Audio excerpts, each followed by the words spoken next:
और उधर फतेहपुर के आबूनगर रेडैया मोहल्ले में मकबरा तोड़फोड़ के आरोपी भाजपा नेता अभिषेक शुक्ला ने इस मामले में अपनी प्रतिक्रिया दी है। उन्होंने कहा कि 16 अगस्त को मंदिर मठ संघर्ष समिति की बैठक आयोजित की जाएगी, जहां इस मुद्दे पर और जानकारी दी जाएगी। मकबरे की जमीन को लेकर अभिषेक शुक्ला ने कहा कि ये जमीन मंदिर के नाम है और पुरातत्व विभाग ने भी पुष्टि की है, ये जमीन उनकी नहीं है। उन्होंने ये भी सवाल उठाया कि अगर ये राष्ट्रीय धरोहर है तो इस जमीन की बिक्री कैसे हुई। इसके अलावा उन्होंने आरोप लगाया है कि दूसरे पक्ष ने जानबूझकर दंगा भड़काने की कोशिश की और इसीलिए रासुका सहित कड़ी कार्रवाई की मांग की। मठ मंदिर संघर्ष समिति बैठकर तय करेगी और निश्चित रूप से 11 बजे तक आप लोगों को जानकारी मिल जाएगी और जो समिति तय करेगी निश्चित रूप से उसी हिसाब से निर्णय होकर वो होकर। देखिए, जिसकी जैसी भावना उसको वैसे सब कुछ दिखता है।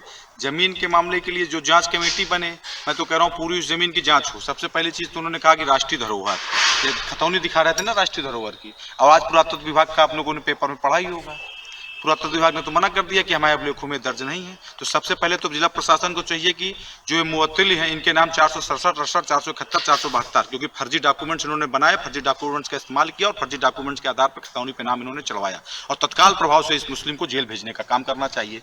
और फर्जी कागजों में बनाने में जिसने जिसने इसका सहयोग किया उनके ऊपर कार्रवाई होनी चाहिए और उनको जेल भेजना चाहिए। जब ये राष्ट्रीय धरोहर नहीं है तो किस प्रकार गलत कागज को, फर्जी कागज को लेकर इन्होंने राष्ट्रीय धरोहर घोषित कराया और पूरे देश में किस प्रकार से इन्होंने देश के अंदर एक गलत सूचना देने का काम किया और फतेहपुर का नाम खराब करने का काम किया। तो इनके ऊपर दंगा भड़काने का भी मुकदमा पंजीकृत होना चाहिए और इनके ऊपर रासुका लगानी चाहिए और इतनी ठोस कार्रवाई होनी चाहिए कि इस तरीके का फतेहपुर जिले में देश के अंदर कोई दूसरा न कर पाए।